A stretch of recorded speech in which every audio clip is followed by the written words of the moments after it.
And welcome back, Bears fans. We are back again. Bears on tap.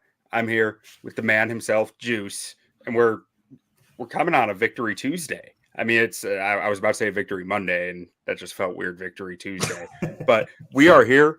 We are here to talk Bears. And before we got started, always we do pre-show to do sound checks and all that, and just we just kind of shoot the shit through it, like just talk Bears, talk football, whatever comes up. And we started the pre-show today, and it just kind of we ended up talking about season tickets because Juice is a season ticket holder, and we ended up in this conversation that I thought was really interesting, and we decided we wanted to bring it onto the podcast and open with it. So we'll just get started. Juice, I mean, as a season ticket holder, what's happening with the new stadium? Like, how is that going to work? The transfer? Is there a transfer? What are you guys looking at?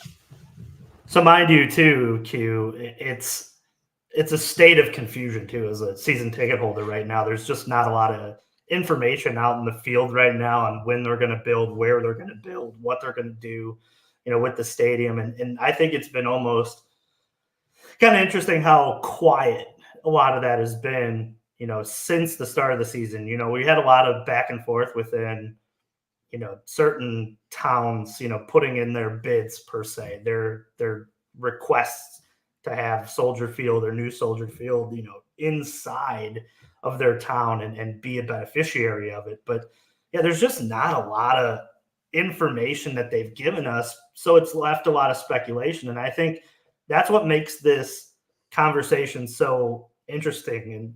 And kind of, I think in terms of a season ticket holder, we've just been speculating on what we're going to be able to do. And as a season ticket holder, I haven't been given any information regarding, what tickets are going to look like, what sections are going to look. Obviously, those plans aren't there yet. But speculation wise, it's going to be interesting to see how they build this thing, and when they do build this thing, if they do use the backs of the season ticket holders as part of a payment or as part of a revenue stream for them to do this, because we were talking off air about PSLs. That's the licensing of your seat.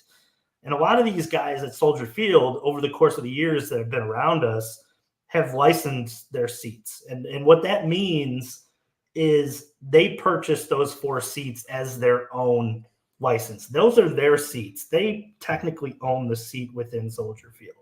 So a lot of the events that they have, a lot of the things that they do within, Soldier Field in general, concerts, soccer games, things like that, you have that ability to use your seat as your own for these events. And we haven't done it. I'll say as a season ticket holder, we've dreaded doing it because it's expensive. It's thousands upon thousands of dollars. I think at one point it was $10,000 a seat. I think that's still that, but that's an opportunity, I think, for the Bears to do this through their season ticket holders and create a revenue stream to where they're going to have a little bit of this money to play with. And that's what's scary about it, because in this market where they're going to need as much help as they can to get this stadium off of the ground, because let's face it, the McCaskies are a very wealthy family, but they're not cash wealthy. They have a lot of value within the Bears that is built into their wealth. So it just brings up this question of like, what's coming down the pipeline around a team that you really don't know what's coming down the pipeline, even for the team as well. There's a lot of question marks on who the quarterback's going to be, who the GM's going to be, who the head coach is going to be. And I think too, like this game had so much parallel because, like we said in our pre-show here, it's the house that Kevin Warren built up there. The Bears went up there and won. And now you start to wonder, like, what does this organization look like? What is the plan for, the stadium look like? And what moves the Bears past this? Martellus Bennett had that thread a couple weeks ago where it's mom and pop shop and it's built on history.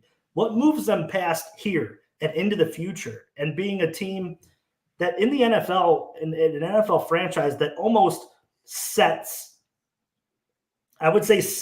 new norms within the NFL business and maybe even with NFL teams as well and schemes and things like that. The Bears just, at the end of the day, they need to be more creative. And I think we saw it last night. And I think we're seeing it on both sides, business and football. I think that's a really interesting thing to say too, about setting standards off the field and on the field. Like when I hear that, I think of the Patriots, right? I think of Robert Kraft, I think of Bill Belichick, and the things that they did in New England. I feel like they were always pushing the edge of things, and that's something that is probably fostered. It's not something that just pops up overnight. It's something that, you need to build within your organization. It's something the Bears don't really have. Now, another thing that we talked a little about, and we want to kind of tread carefully on this a little bit because we don't want to, be crude about it, but Virginia is what, 100 now? 101, 100, yeah, around there. And with all this going on, these financial transactions, the financing of the stadium, like if she were to pass away potentially during that, how do you think that impacts the Bears' future and their ownership outlook? I think it's two ways at that point. I think you got to look, if they're going to build this, I think a lot of this timeline makes a lot of sense too.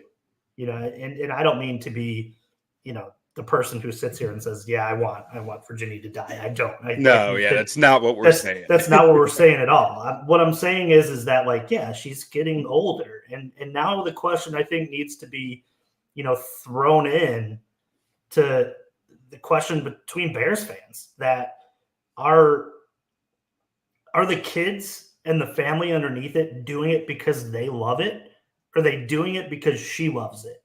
I think if I could get George McCaskey, just the true serum, you're just sitting having a conversation off the record. It'd be the one question that I've wanted to ask him for like 10 years now. Do you really love the Bears? Or do you love it because it's your family history? It's your family legacy. I came from a banking family. I didn't go into banking because I didn't like it. But let's face it, like, George and the brothers and the family has been thrown into this business. Maybe this is not what George wants to do. Maybe this is something that, the kids down the line don't want. And we talked about this off air too. There's a lot of the grandchildren that I've heard nothing but they don't want it. They don't want to deal with splitting this 18 to 20 ways and who's in charge and who's not in charge, because they've seen some things happen with the brothers too that have, riddled their family and pulled their family apart in ways. Some of them might even be old enough to have seen Muggs' family get torn off the McCaskies, like not even on talking terms by my understanding of it. Like there were lawsuits and battles back in the 90s for shares of ownership after Muggs passed away. Like it got ugly. Yeah, and I think too, like, it just ties into the NFL as well too. We're watching the product these days, and let's face it, like, there's some good teams out there, but there's a lot of really bad teams, a lot of middle teams. I mean, I think this is one of the only years where maybe we can say there's 4 teams that could legitimately, win the Super Bowl, and maybe only 2. There's a good argument to make that, there's only 2 teams that legitimately, are Super Bowl contenders that you would trust and put money on to get to the end of it. The product is going a different way, and it's not going in a good way. It's the NFL product in general. And there's debates. This could be a whole podcast worth of talk, Q, where we talk about why we've gotten to the point that we've gotten here. You can go from rules. You can go to, kids not staying in college as long. You can go to, schemes and practice regulation. Yeah, lack of practice, the game changing in a lot of ways too. Like we said, the rules. This may be the best opportunity for a family that made their, wealth off of the Bears to exit stage right and take their wealth home and reinvest it in something that maybe they want to, believe in more, something that, is maybe their fire project. Because I don't know. I know Virginia McCaskey loves the Bears. Yeah. And that's no question about it. But like, you watch George and you watch him run this team, and it just seems like, and we talked about this off air, he just seems like the guy that wants to just be on the side of this whole thing, not run it, not be a part of it. And I don't mean to throw stones at him. That's who he is. But like, look around the league. The Crafts are very involved with owning the Patriots, and they were so successful for so long. It means something when an owner steps to the plate and cares and is confident enough to be in that room, right? Like, I always think too about, this past couple weeks, you talk about Tom Ricketts and Jed Hoyer, and then going and getting Craig Counsell, and the idea of like, hey, let's keep this within a very tight knit part of the family, and let's and they had all the support from Tom, whatever they needed, and now they're going to go after Shohei Ohtani, and I know for a fact that Ricketts will be in that meeting. Yeah. Can you say that about George? I don't think so. I don't think you could say that George to day walks in like to a free agent, negotiation. Says, I'm George McCaskey. Like, I would love for you to be a Bear. Like, but that goes a long way to a player, and that's why, like, I sit here and last night's win, it's great. Good for Eberflus, finally getting off the snide and winning. But like, there's so much, I think, untalked about circumstance around this team that's getting like just shuffled underneath the rug, because the main questions are, they're going to keep Justin Fields, who they're going to take with all these picks. But at the end of the day, like, this is a turning point in the franchise.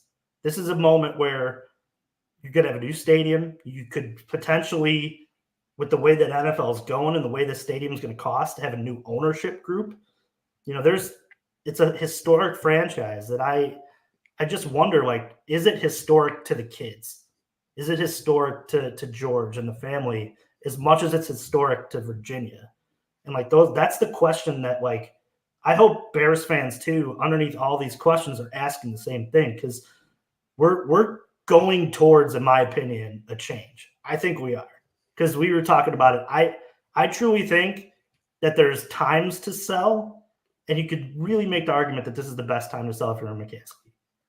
Yeah, I mean, I think that the thing that you said that really kind of perked my ears up there was about the grandkids, right? Because I've always been a believer that George and Michael and the Virginia's kids, they're going to hang on to the team as long as they can. It's always been kind of my understanding of it. And they have, a succession plan on file with the NFL. And I thoroughly believe the NFL is going to do everything in their power to make sure the McCaskies hold on to the Bears as long as they want to, because they're the charter franchise. They're a massive part of NFL history and just the NFL fan base. So I think that they're going to do everything that they can to step in any way to make sure everything goes right for them. But the grandkids, that's where I do start to wonder a lot, because it's like you said, they've seen some of the division that can come from this, and the hassle that it is to own 1/18th of this massive franchise, and to be appointing someone leader, and then the musical chairs of who's leading it, and all of that all, it gets really interesting at that point to me, of like, when do we see that change come in? Now, when you're talking about George, like, I mean, I feel like I've been pounding the table for a year or two about, like, what does George love more, the Chicago Bears or football? Because loving the Chicago Bears is different than loving football, and you need someone in that seat who loves football. And an owner, like you said, an owner, like, in the meetings, having an owner who will put themselves on the line publicly and privately, both, goes a long way, I believe. I mean, you look at the Cowboys. Jerry Jones is constantly putting himself on the line in every way possible. You look at the successful franchise around the NFL, that their owners are not afraid to take action. Now, that doesn't mean that they're eager to take action. That's how you end up like the Panthers. But they're not afraid to take action when they think action needs to be taken. And that's how it feels like it is with George sometimes to me. Now, on the one other thing that I thought was interesting that we discussed was on the PSLs. You mentioned that, they give you the right to buy a seat in any event, right? So it's like, so you're paying what for a new stadium? You're paying, say, $20,000 for this PSL for one seat. And how is that, like, how is that lucrative? 'Cause you're still buying the tickets to the events. You want to go see Taylor Swift at that field, you still got to buy the Taylor Swift ticket, right? Yeah, I think in terms of that, it's a way to keep it within the family too, because if my tickets, just all things are in my dad's name. My father is still alive, and we split them with me and my brother-in-law. If my father were to pass away, we would lose our tickets. Those are, because they're PSL, they can be handed down through generations, and there can be co-signers, and that's what I think becomes the advantage to PSLing your seats and licensing them, because they can stay within the family for generations upon generations. But yeah, you're still buying, if you were, Taylor Swift is a great example, because Soldier Field was, I mean, it was $2,000 a ticket for some of the seats that I sit in. And it's interesting to sit, in this realm right now and be like, yeah, we weren't PSL. So I didn't have, an option to get to that. I had to buy in the secondary market. So, but yeah, you do get the opportunity to buy things at face value, which kind of helps. I mean, let's face it, you see secondary market on tickets, and depending on the event, it could be something that's very expensive. But I think too, like you, and there's a wrinkle of this that I as we were talking, I remembered.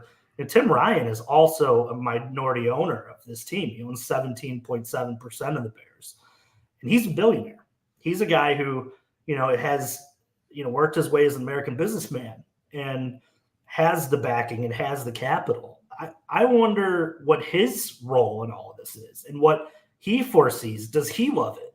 Is this something that, if the McCaskies were to want to get out of this, would he pony up to get in it? Or is he just a guy who, wants to make his money off of it and then exit stage, left as well? Like, there's a lot of different moving parts to this. Obviously, the McCaskies own the majority of it, but it's just interesting to sit here and be like, yeah, we're not even talking about, the Ryan family and what they can bring to this. And that's a huge name within the city of Chicago.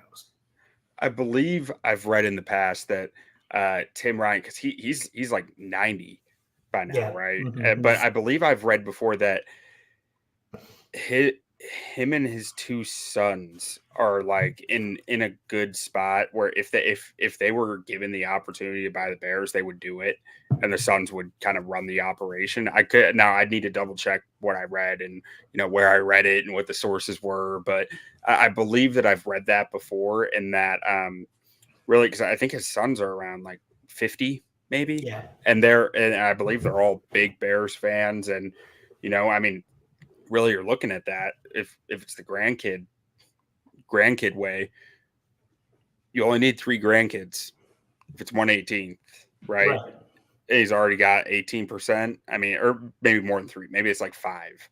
But he doesn't need a ton. He only needs enough to get majority. So that's interesting. Yeah, it's just there's so many moving parts to this that and Ryan's. I mean, we're talking about $10 billion in net worth in the Ryan family. It's no chump change. I mean, he could do it if he wanted to do it. Just a matter too of I can imagine being in those meetings, and it's got to be an awkward place to be around, even for the ownership group, right? Because the McCaskies own a lot of it, and the Ryans probably want more say in it, but they can't. They're kind of pigeonholed into what the McCaskies want to do until Virginia is no longer with us. So it's interesting to sit here and be like, I wonder, how that all plays out. Even it could get ugly upon her passing. It's really interesting to play this devil's advocate of like, if this happens, then this comes up for grabs, and it's interesting, man. I think I wish that we had more information, because I think that there is probably a lot of jostling going around. I know that in terms of like the tax codes and things like that, a lot of it was done the wrong way prior to Kevin Warren getting here. So now they're scrambling, to evaluate things at a better tax rate for them in terms of Arlington Heights. So there's a lot of probably political elbowing going around. That's just buying property in Cook County. Right. Yeah. That's buying property anywhere when you're building, a stadium at the Yeah. luxury of that. There's nobody who wants to be at that table that says you were the one who got shafted, right? Yeah. But it's funny to sit and be like, man, like they totally did this all out of order. Like they bought that land and now they're going back on the fact of like, this isn't valued at this. No, all of that should have been figured out prior to, signing on the dotted line that Arlington Heights was going to be the thing. And I think that's what's holding this up in terms of, I think the Bears would rather have not started building yet, but at least handed out contracts to, these construction companies to start bidding on who's going to get the job. And I think that's where I thought we would be now after, them buying Arlington. But now, like with them going back on this, it becomes a waiting game, I think. And now you start to wonder, like, how long can you wait? Yeah. How? I mean, I think we've been talking in the past about like 2025 as, ideally that's the new stadium date. That's when it could make financial sense to get out of Soldier Field and move into a new stadium. And they haven't broken ground yet. It's almost 2024. Yeah, and at least I do. I don't know if you do, but I know how long it takes to get permits, to get the construction bidding, the bidding process with people submitting their bids for the work, and to get that it's interesting to say like. Yeah, and Ja Johnson. Yeah, let's get a new OC too. And we're going to get to that in just a second. But I just think that it's interesting to sit here like today and be like, man, like they're going to be up against the timeline if they want to look at 25.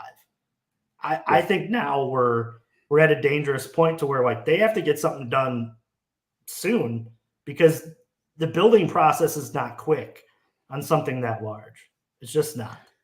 Maybe they just don't want to break ground till they have a new OC and a new QB. Yeah, well, then that's the other thing of it. That's the other half of it. Like they ideally to maximize your revenue going into that stadium, you want to have a good football team on the field. And you start to wonder, will that even happen at that point?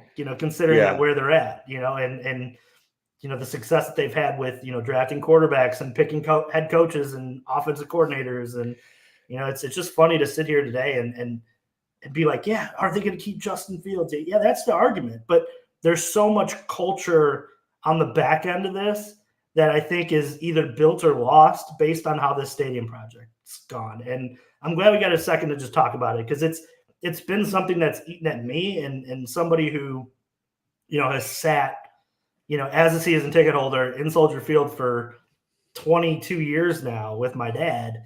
It's one of those things that like it's weighing on us as season ticket holders too, because not only is the team not good and you start to wonder, do you want to keep these, but when's the light in the tunnel in the new place too? Because you go to Soldier Field and let's face it, like it is dated. There's parts of Soldier Field that weren't done right. There's a lack of bathrooms in the 300 level. There's a lack of a lot of things around there. So it'd be interesting to see, what happens, down the run here.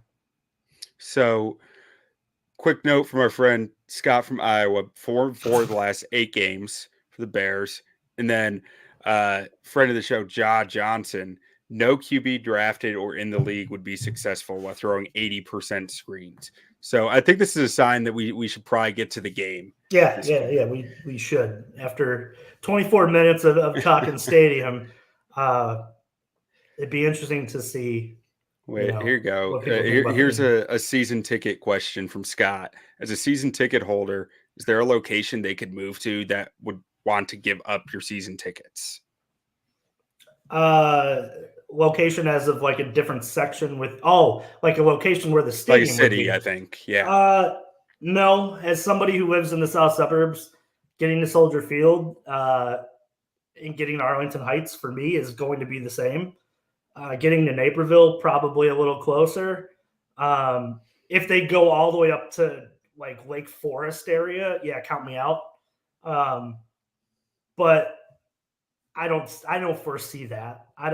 They obviously have the Walter Payton practice facility there, but I mean, there's not. I don't think that they're going to look in the southwest suburbs. I think you go get away from the taxes and move to Michigan City, Indiana. Personally, I would love it. That's a quick 40 minutes from me this way. That's it's not a far trek. But I mean, let's face it, man. Like the Bears have moved so much. The Bears are the Chicago Bears, but let's face it, man. They've had plenty of different cities within their franchise history. It's not Chicago. Yeah, they've been here for a while, but let's face it, like they were the Decatur Staleys. That was the beginning of this whole thing. And it's not like most of the Bears' history happened at Wrigley Field, right? Like, let's be honest about that. Like, I mean, outside of '85, Soldier Field doesn't have a whole lot of like great memories. Honestly, it's a lot of bad memories. I think when I think of Soldier Field in my lifetime, I think of Aaron Rodgers and Brett Favre, and honestly, like the double doink. Like, there's just not the best memory I have is sitting at the NFC Championship game against the Saints, and that was amazing. But we're talking about one game out of probably 100 that I've seen. That the other 90 some or 80 some have been just what we saw this week. Yeah. And then Johnson had one more comment. Luke Getsy is just a bozo. I think we can all pretty much agree on that at this point. But we'll get to it a little more later on in the show too. We have a topic about that. But so what do we have next on the slate here, Juice? Yeah, no, just give me a second to pull in here. But I mean, it's we did State of the Bears, so I think that's the segue we get into this here, Q. We talk about the state of the Bears moves into the state of the offense here, and who's to blame? I think Johnson brings up an interesting comment for us to start off, and saying Luke Getsy's a bozo. No quarterback drafted or in the league would be successful at throwing 80 screens. But then again, like I think the question starts as Q. I want to ask you, who's more at fault here? Is he calling things this way because he does not trust Justin Fields to use the middle of the field? Or is this Luke Getsy's style of play calling? And, he's more or less trying to protect Justin because, he can't do it. So a few thoughts on that. Like, so first of all, I noticed I was watching through the Detroit All 22 yesterday and today, and I noticed a lot of RSOs. That's a run screen option, right? So it's the quarterback has the handoff, the mesh point handoff, where he can hand it to the running back, he can pull it and throw the screen right down the. So he's making a pre-snap read of saying either I'm doing the run or I'm doing the screen based on the numbers I'm seeing. And then the Bears are also adding a read option onto that. So if he decides, okay, the screen's not there, this is a run. Now he's reading a conflict defender as to saying, am I pulling it and running, or am I handing off? And I think that the Bears have started to lean a lot into that against the Vikings, at least. That's my suspicion. Until I get the All 22, I won't be sure about that. But based on how many screens there were, that's what I'm thinking you saw. And I'm almost wondering if it was really muddied up fronts where Fields wasn't getting clean reads on the line of scrimmage, but the Vikings kept giving them the screen option, and he just kept taking the screen option. Now, like I said, I need to see the All 22 to be sure of that. But outside of that, like, you're right, there's a clear desire to avoid the middle of the field right now. Like, that is not something that they seem comfortable doing. And it's a little peculiar to me because Fields doesn't like to use the middle of the field. This is something that we've seen in his rookie year, his second season, and now it seems like he's gotten worse every season. So it almost makes me wonder just a little bit, is this Getsy's like solution to saying, you don't want to use the middle of the field? Fine, this is what we're doing. Like that's almost how it feels to me, but it doesn't make Getsy right. It doesn't mean it's the right way to handle or the right game plan, but I do think there might be a little more to it as far as like what Fields is willing to do out there, what throw he's willing to make. I mean, the first 6 weeks of this season, a friend of the show, Robert Schmitz, pointed this out to me. They were running double slants all the time, and they threw it twice. Like Fields just wasn't throwing it. And at that point, that's where I get to this point where I'm wondering, is this just Getsy's solution to saying, like, with tongue in cheek, like, fine, this is what you want, this is what we'll do? Yeah, Q, are the Bears making the playoffs? let me ask you, are they making the playoffs? Well, they might be in the hunt. Oh, well, yeah, they're going to be on the graphic, which is great because I love when they're on the graphic. So do I. And honestly, the McCaskies probably love when they're on the graphic. That's like totally. And Jai answers my question. No. So who cares at this point? Take the governor off and let this kid just sink or swim. Because what do these last games matter? And I think that's what kind of pisses me off the most is I would rather go down fighting than go down, just taking blows to the head. And I feel like the coaching staff and Justin, if they have this game plan, this is exactly how they're just going to go down taking blows to the head. At least try. And if he gets his brain beat in, then you're going to draft another quarterback anyway. I hate to say it that way, but at the end of the day, like, let's just try. What's the point in sitting and calling this type of game? And two, maybe you try and you learn something. Maybe you don't unlock anything by playing safe. You just don't out of the quarterback position. You don't. Yeah. Again, here, I mean, Ja Johnson with a good point. I think with a new coaching staff, they win more. I agree. I think this team is more talented than what they've done. I mean, I think it's pretty obvious. They're like, you had almost guaranteed wins in 2 different games against the Lions and against the Broncos that you lost. Like, what's their record now? It's 4-8?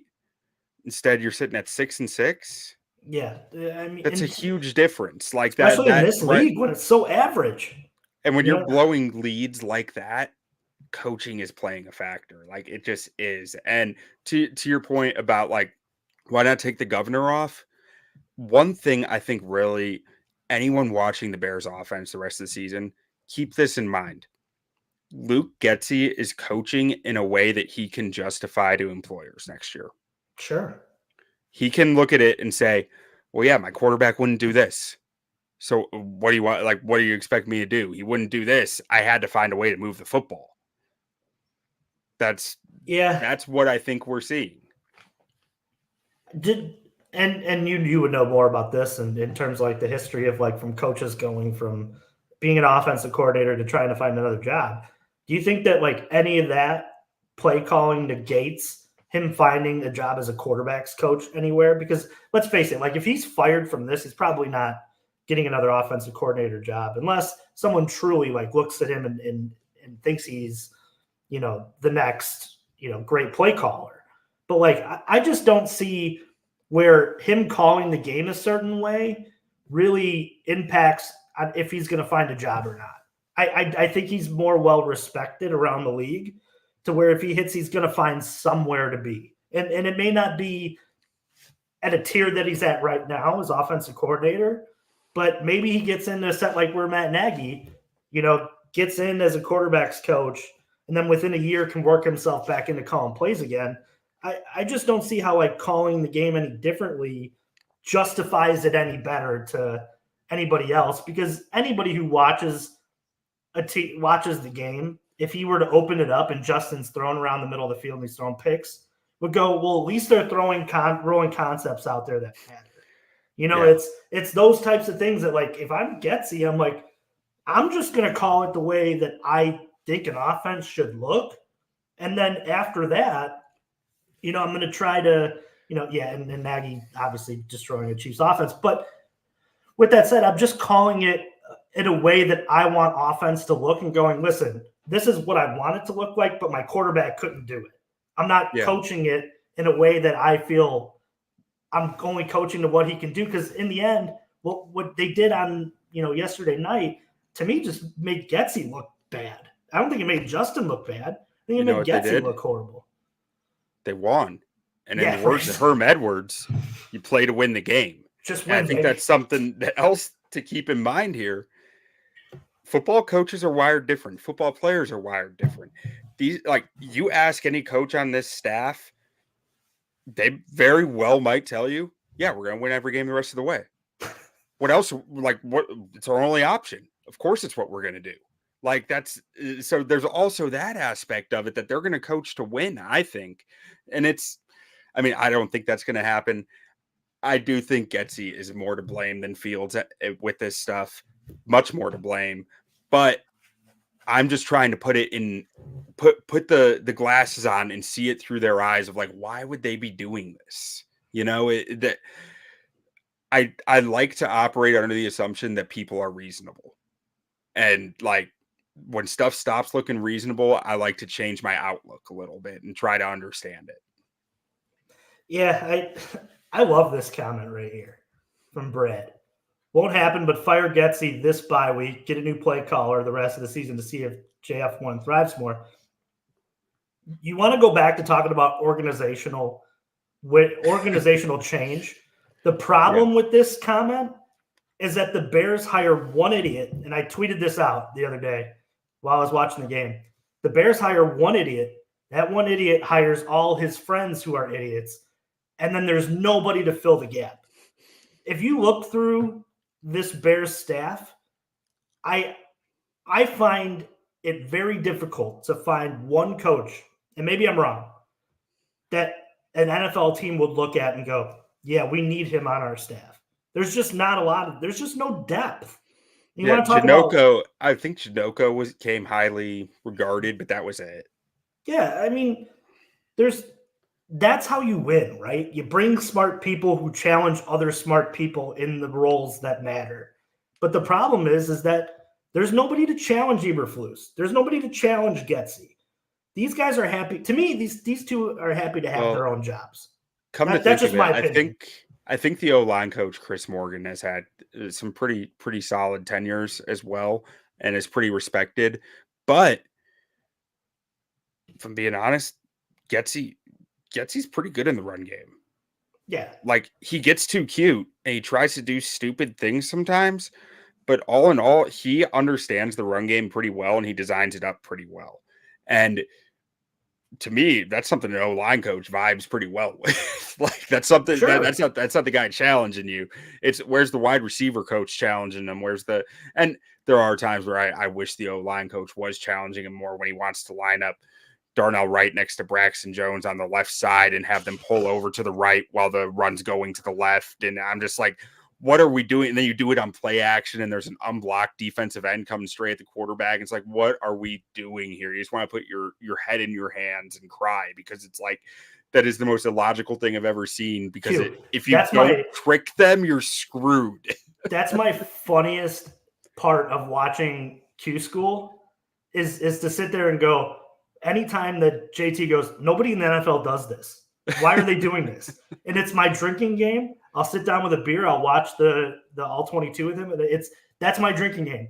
And you know what? Good luck. Buy a 6-pack at least because you can get through a couple beers before you're done with the video. And he's said it 10 to 12 times. Those are the things that are frustrating. And even last night, man, like there's a lot of people who are sitting on Twitter who analyzed the game a lot deeper than me going, what the hell are they doing here? What was the plan? Like and I don't know, man. It's funny to sit here as a Bears fan because we could laugh about it because I think now we've just been beaten into the ground and we just don't have feelings. If you can't laugh, you have nothing. Yeah, and now I sit and I try to like last night. It was truly, yeah, they won, but how was I supposed to feel at the end of that? Like that feels like every Bears win that they've had over the course of the last 3 years. It's like, yeah, they won, but is it supposed to feel this bad? Like it's like every Bears Vikings Monday Night Football game I've ever watched in my life. 100%. Usually it's Kirk throwing you the ball or something, but now it was the Charlie Villanueva, as they call him on the streets. But no, man, like I think that I just want to see if Justin could run a pro style offense that isn't like check down here, screen here. And if he can't do it, at least we know he can't do it. And we will feel comfortable going, yeah, maybe we're picking Drake May or Caleb Williams. I think some of the disconnect between some fans out there with that specifically, that concept is there were definitely windows of pro style quarterbacking that was asked of Justin this year.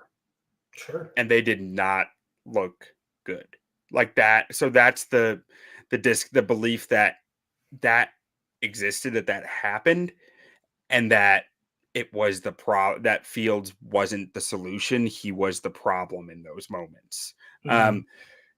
I think there's gray area with any of it, but some of the, like, if you go watch the JT O'Sullivan breakdowns from week 1, week 2, week 3, like you start to really see it in those moments. Like, I think that Getsy at points in those games said, okay, we just need something. So he starts throwing the bullshit out there, but like there was some effort to make that happen and it didn't work then. Does that mean it won't work now? Not at all. But it makes you worry about it a little more. It makes the coordinators, I think, jump away from it quicker because they don't trust it. And there's not a lot to lose at this point in the season. But again, these guys are justifying that they were not purposely losing games. They were not doing dumb crap. They were doing everything they could to win a football game. Yeah, and that's their job. And that's, at the end of the day, that's what they're going to be evaluated on if they keep their jobs. Let's move on to the defense here, though, Q. I think we kind of talked about the state of how bad that was to watch yesterday on the offense. And now we can maybe move into, some good. And that's the fact that, this franchise who has kind of riddled themselves on good defense for their whole historical tenure, is starting to play some pretty good defense. I know you wanted to talk a little bit about, some of the guys that you saw last night, but also, like, are we watching good offense or good defense right now? Or is this just a product of the schedule? And I know you said off air that, they were really good against, Detroit until they weren't. And yeah, my question to you is this a little bit of both? Or are we seeing, them build some things out here that is sustainable for the long run? I mean, I do think they're doing some fun things on defense and some, like, structurally, they are changing some stuff up to make it tougher on quarterbacks. And really, I think adding Montez Sweat, the Bears were getting up there to a 30% blitz rate without him. Like, the first 4 weeks, they weren't blitzing and they weren't getting any pressure. Then the weeks 5 through 8, they were blitzing pretty heavily and they still were just getting a little bit more pressure, but still not enough. Now they've met in the middle where they're blitzing some, nowhere near the 30% that they hit in weeks 5 through 8, and nowhere near as low as the first 4 weeks, like right in the middle there. But they are getting way more pressure than they were before. And what that means is when there's no pressure and a lot of guys in coverage, the quarterback can wait for a mistake, and no one can cover for 5 seconds, 6 seconds. That's a lot of time to ask anyone to cover. Now, when you're blitzing, you do that because you can't cover for 5 or 6 seconds. You got to do something. You got to change something. So now you're taking away a defender. So everyone has to cover a larger amount of area. And that makes the holes wider and easier to manipulate. Getting Montez Sweat has allowed them to keep the full coverage unit out there and still get pressure. And I think that's really gone a long way to helping this. But against Detroit, they were really good until they weren't. I think that this type of defense it's antiquated. I just do. Like, you look at the Buffalo Bills. The Buffalo Bills are the perfect example for this, in my opinion. Extremely talented defense. They're really good statistically. consistently good. But in big moments, look at last week when they were playing the Eagles. Fourth quarter, they couldn't get a stop for their life. It's been their story in the playoffs past 2-3 years. They're this statistical defense that is so good, top 5 every year, but they can't get the stop when they need it. It's this type of scheme, this very conservative nature of the defense, the cover 3, cover 2 guys who these quarterbacks have been playing against it their whole life. They know it. They can do it in their sleep. They know the checks. They know where to go. They know what might be open, when to take a risk. And when you're getting conservative down the stretch with it, you're putting out defenses that they can do, that they know how to beat. And they're not surprised to see, because it's what you do every single week. Like in the fourth quarter, this is the defense you run. This is your go-to. Steve Spagnuolo, he leans into the chaos in the fourth quarter, for better or worse. But against these defenses, they run away from the chaos, and it's like it just ends up not getting beat. And that's why I saw 2 teams last night defensively. Obviously, the Bears created more turnovers, but I don't know. Tell me if I'm wrong, Q. Is that Viking defense, as a football guy, somebody who likes watching football, more fun to watch? I love watching them blitz, man. It's the Brian schemes Flores, he's a genius. Awesome. I love Brian Flores. And that's why, I'm like, don't get me wrong. We've watched a lot of Tampa too in our life, being a Bears fan. It's just what we've done. And we know it. And we know it can be successful. But like you said, how fun is that, man? When when you're putting them all in the box there and confusing the quarterback and putting hits on Justin Fields and making his internal clock turn. And I love what they're doing. The Bears are with getting pressure, with the 4 down linemen. It's great. That's how that system works. But there's a lot of things that about that Viking defense where I'm like, man, I wish Flus was doing, some of that stuff. And that scheme was more like ours. I don't know. It's fun to me, man. It was fun to watch. We got a comment here from Brad Mason. It's non-traditional, but do you see a scenario where Flus stays as the DC, even though a new coach would want his guy? And then he says, if the D keeps playing like this, why not keep the consistency? Brad, my counter to that would be, do you really want to measure a defense by how they beat up on Josh Dobbs, how they beat up on, Brian Hoyer, or do you want to judge them on how they beat Russell Wilson and Jared Goff? Because Russell Wilson and Jared Goff chewed this defense up late in the game. After the defense did look solid to start the game. And the only teams that they've really done it for 4 quarters against were starting backup caliber quarterbacks. Like the list of teams that this defense that the Eberflus Bears have beaten, what is it? It's Trey Lance. It's now Josh Dobbs. Who else? Brian Hoyer. Who else did we beat this year? Who did they? Brian Hoyer and Aiden. Bryce Young. Yeah, Bryce Young, who has not looked good. Yeah. And then there's 2 more, because they've won 7 games. No, so that's 5. So there's 2 more. 2 other. Who'd they beat last year? It was backup quarterbacks. It was backup caliber quarterbacks. The only teams that they've really done it consistently against are backup Sam Howell. Yeah, it's not a pretty list. Thank you, Ronald. Yeah, there we go. So really that's where I end up sitting with it, is I need to see them put together 4 quarters against a good, not even good, a capable starting NFL quarterback before I'm willing to say, maybe Eberflus should stick around because this defense is playing so well. And Q, I'm willing to consider that. You know what the problem with that is too? Is I don't think that you're going to see that for the rest of the season, because maybe you get a good test against Jared Goff, but then again, Jared Goff he's been good this year, but he's Jared Goff. He's not the top of the top of the top in terms of talent. But then once you can start being the capable quarterbacks, then I need to see you beat good quarterbacks. Yeah, right. Like, Yeah. that's And then there's a progression. I mean, the Browns is going to be a backup. You're looking at, the Cardinals, Kyler Murray, maybe, but even he's going to throw you the football. The Falcons with blanking on Desmond it, Ritter. Desmond Ritter. And then, I mean, you're going to get Jordan Love, who he's been an up and down type of quarterback this year. A lot of good, a lot of bad, a lot of rookie. And I don't know if you're going to be able to evaluate that by the end of the year and say, legitimately with those list of quarterbacks that you feel confident that they're going to continue to run this system against, capable and then good. And ultimately, I think what you're seeing here, you're seeing good drafting and talent acquisition come to fruition. I think there's a lot of D coordinators who could be having great success with this defense in the same kind of light.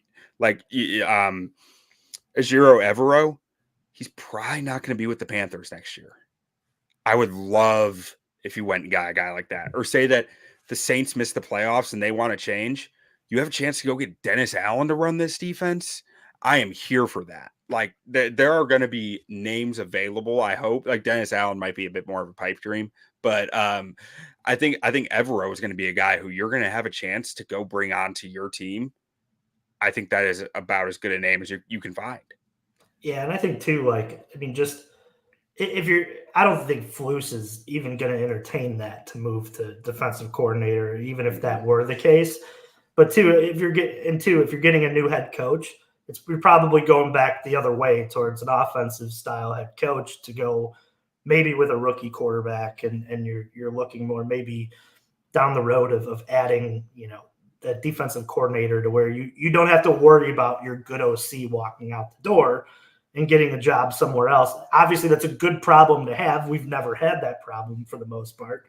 But yeah, no, I sit here and I'm like, I would roll the dice thinking that they can find somebody capable with that talent on there at each and every level. I think that was I think it was Troy last night who said, like, this Bears defense, and you start to look up and down it, at each level has playmakers, out in the secondary, in the middle linebacker core. And now you look, with Sweat and Dexter kind of coming, you see that they have some talent at each level. It's not this problem of not being able to get to the quarterback like we had, all last year. They're learning. They're very much developing in terms of where that thing's going. My dude, Javon Dexter, is big, strong, and angry, and I love it. And Kyler Gordon is starting to look like a dude out there. Yeah. And too, even prior to the injury, I thought Stevenson was starting to take some nice jumps too. I know that he's had that rookie kind of up and down as rookie quarterbacks go. It is tough to be a rookie corner. But I mean, he's learning. It seems like there's a lot of times where you see it, you're like, all right, if he flashes a couple plays in a row where I get it. I get why he was, so highly drafted. And they Brisker too, man, getting in there and definitely making some plays. And yeah, it's just nice to see them, kind of add. And now you talk about a defense that, and I hate to go full bear on us here. Maybe you're not having to score as much offensively if you can, start to tailor some guys together and add more talent to it. I want them to score. I don't points. know. Yeah, I don't know that we can ask for fewer than 12 points. No. Trust me, no. That's it. But down the line here, you add, some help, and maybe you can get an offense that can score around, 28 to 30, and you feel pretty comfortable with that team going in each week. It's, I don't know, man. To me, they can hit so easily on these picks this next year and just vault themselves into relevance in this league. And that's exciting, but it's also terrifying all at once because, man, if they fail at those two, I mean, I hate to go down the line here, and I know we want to kind of move on, but man, if they could hit, it could get really excited here as a Bears fan down the line. Yeah, I do want to highlight one guy. You said Brisker. Brisker looked like the guy who I thought we were getting this year last night, and I mean, I've heard that he's been through the ringer this year, and I don't exactly know how. I don't know what, like if it's injuries or that he's really have been tough on him or what. But I mean, I just want to give some credit to him. He looked awesome last night. Yeah, he did, and he's got to be battling a lot of injuries. It seems like a lot of times, almost once a game, he's laying down there on the ground, and he's coming out for a play or two. But Yeah. he's a tough son of a bitch, man. I'll give him that. He gets back out there, and he made some plays last night. Yeah. But yeah, I think we're going to get towards the final question here of the night, though, Q, before we wrap this whole thing up. And we had a fun little case study, I think, for our last one here, and it kind of fits, where we were talking for the last couple minutes. But if you were George McCaskey, I want everybody who's listening to the show right now to put their George shoes on. Doing your best George McCaskey impression. I think it's the best way to phrase it. You got to do that too. And the question is what has to happen over the course of this last run of games? And thank God we're getting the last run of games in Bears football here. I love the Bears, don't get me wrong, but man, this has been just a miserable year for a lot of it. What has to happen for Matt Eberflus to save his job? And then on the flip side, I want you to take those George shoes off, and I want you to think, what has to happen for you to want him back? So if I'm George and I'm fully in the George McCaskey mindset, I grew up around the Bears. My grandpa was Papa Bear George Hallis, and I got to get this right for Mom. I'm thinking, if this defense, if they can be top 10 in the NFL since this all started to kind of turn back around. So what was that? They're 500 over the last 8. So through the final, the final 12 games, 13 games, if they're top 10 in takeaways and they can hit I hate it. 7 wins. No. 7 wins and top 10 in takeaways over the last 13 games of the season. I am considering bringing Flus back. Now, me, Quentin Crisco, buck his stats, the Bears fan, they got to win a playoff game. Yeah. I agree with that. So mine is they have to win. I think, what do they have left? 1, 2, 3, 4, 5 left. They got to go 2 they can go 2 and 3, but they have to beat both divisional teams they have remaining on their schedule. You got to beat the Packers and you got to beat the Lions. That's the Lions. That would vault it into, okay, like you've won 2 in a row in the division. And then, maybe you take one of those 3 against the Browns on the road or, the Cardinals or the Falcons. But they got to beat Green Bay in Green Bay to even have a chance to keep their jobs. You can't have a GM who walks in and goes, we're going to take the North, and then we're never going to take it back. And then you don't win your first division game in the North for over a year and 3/4 of your job. You just can't. And that's... He didn't say when. Yeah, well, yeah, that's right. He didn't really give us a timeline. So that's George thinking, I think. Me, I'm out. I'm already out. I just and it's not. I just feel like if you're going to pick a new quarterback, you might as well reset the whole thing. Don't hamper him with this head coach and this OC. If you're truly out on Justin Fields, which I don't know, the way they called it last night and a lot of the things that are going around Hallis Hall, and if you try to read between the tea leaves, I think that they're close to out, if not out. Mm-hmm. But if you're going to use that number 1 pick, if it ends up being the number 1 pick on a quarterback, you better start over. You better bring in a guy who can develop a quarterback on the offensive side of the football and not chance it to a guy that is highly sought after from a program that realistically, like, let's be honest, man. Like, I'm sure Luke Getzey's a great guy, but when you have Aaron Rodgers as your quarterback, let's face it, you're not telling him what to do. He's checking into plays. He's making it all happen. He's stirring that drink. And that's why, like, I sit here and I'm like, man, don't saddle a new quarterback with a hectic situation. Put them all on the same timeline. Make sure they all have, skin in the game on each other. And at the end of it, all of them can't point at each other and go, well, this isn't my guy and this is his guy. And that's the problem with the Bears. Link it together and you probably have better success. That's just my 2 cents. I'm out. I don't think there's anything that they can go 5-0 over the course. And I would hate it because I'm not making the decision and there's way better chance, but I'm out on Eberflus. Even if they go 5-0, get to the playoffs somehow, and get to the NFC Championship. Oh God, I'm turning the Xbox off after that, right? That's yeah. All right, so you heard it here first. Bears win the Super Bowl. Eberflus is still out. Well, yeah. I mean, I guess there is a route. I don't believe it. Oh yeah, no, it won't. I know. I'm just making. No, I know. I know that they still have to play the games. We've watched too much of this shit. We know what's going to happen this next couple of weeks, and that's why. I just sit here.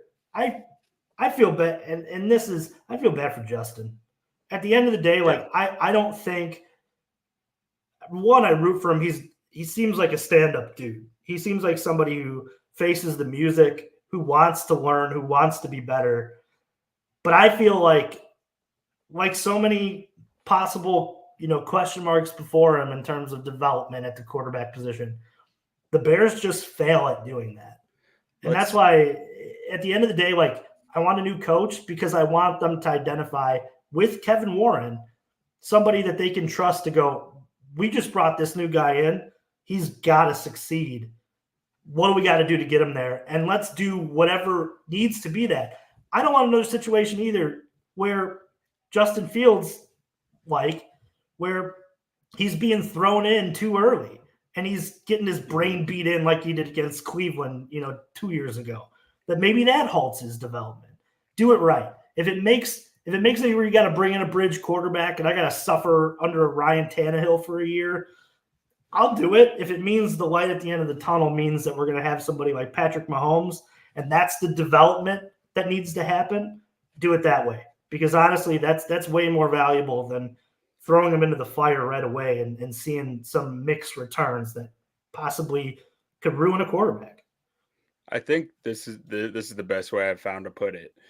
If the Green Bay Packers were molded into a quarterback and you were a GM of a football team and you were forced to draft that quarterback, what would you do differently than Justin Fields got in his first 2 years to destroy the Green Bay Packers? Yeah, throw him right into the fire, I think.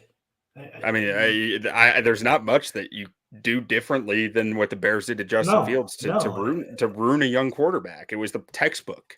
Yeah, and but it seems like the Bears do that, right? The Bears wrote the book. You can look at Mitch Trubisky almost the same parallel as you look at Justin Fields in a lot of ways. And I'm not going to say that Mitch Trubisky would have been great. I don't know. But maybe he's better than what he was than being just thrown in underneath a John maybe he Fox could have been Alex Smith. Care. Yeah. There's a million different ways to do this. And I feel like the Bears need to take a different approach next time. And if it is like a Caleb Williams or a Drake May, and I feel too, I know Matt Nagy wasn't the greatest, but if you do remember, the whole plan, and I've listened to, was it Jordan Lucas who was in the draft room there and director of player, Josh Lucas? He even said, he's like, the whole plan was to never play Justin that whole year. We wanted, Andy Dalton to run that thing all the way in there and watch him learn.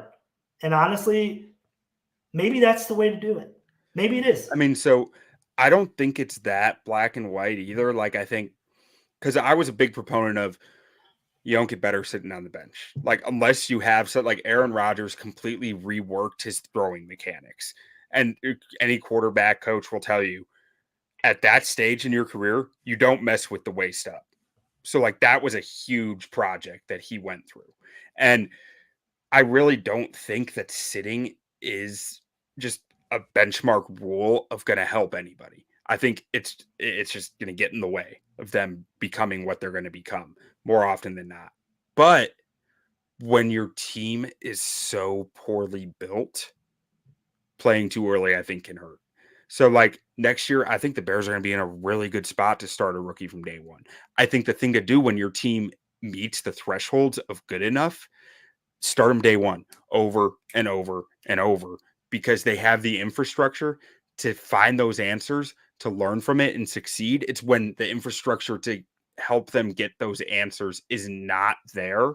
That's where the bad habits start to creep in. That's fair. And that's a great point that you bring up there, Q. And that's something I hadn't thought of. But you do look around the NFL. I mean, Bryce Young is a great example of it. I don't know if he's going to be great, but what you should have sat.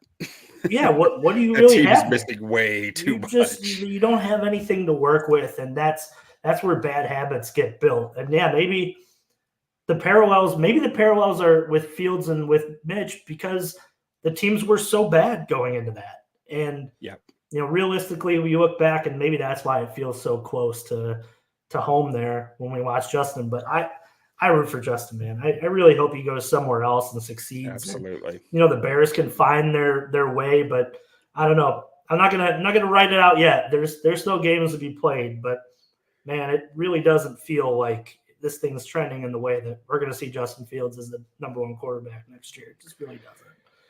It doesn't, but we'll be here to find out. We will be. Q, you want to wrap us up? Yeah. So thank you all for joining, listening to us. Would be incredible if you could go give us a rating on Apple Podcasts, give us a rating on Spotify, whatever you're listening to. The algorithms use the ratings to help us go up and down the boards and show up on people's devices. So if you like the show, give us a rating. We love you for it. Thank you guys for joining us. Make sure to go check us out at ontapsportsnet.com. We've got articles about the Bears, Bulls, White Sox, Cubs, Blackhawks, and everything Chicago related in between. We even have college football for you guys now and all sorts of other stuff. Bets on tap. We give you bets for all the sports. I mean, we know B-Don's over there doing like Croatian women's soccer. So check us out. Make sure to check out Bears Nation, one of two podcasts in the OnTap Sportsnet podcast network. And thank you guys for joining us. What do you say, Juice? We get out of here the only way we know how? Bear down, Q. Bear down. Bear down.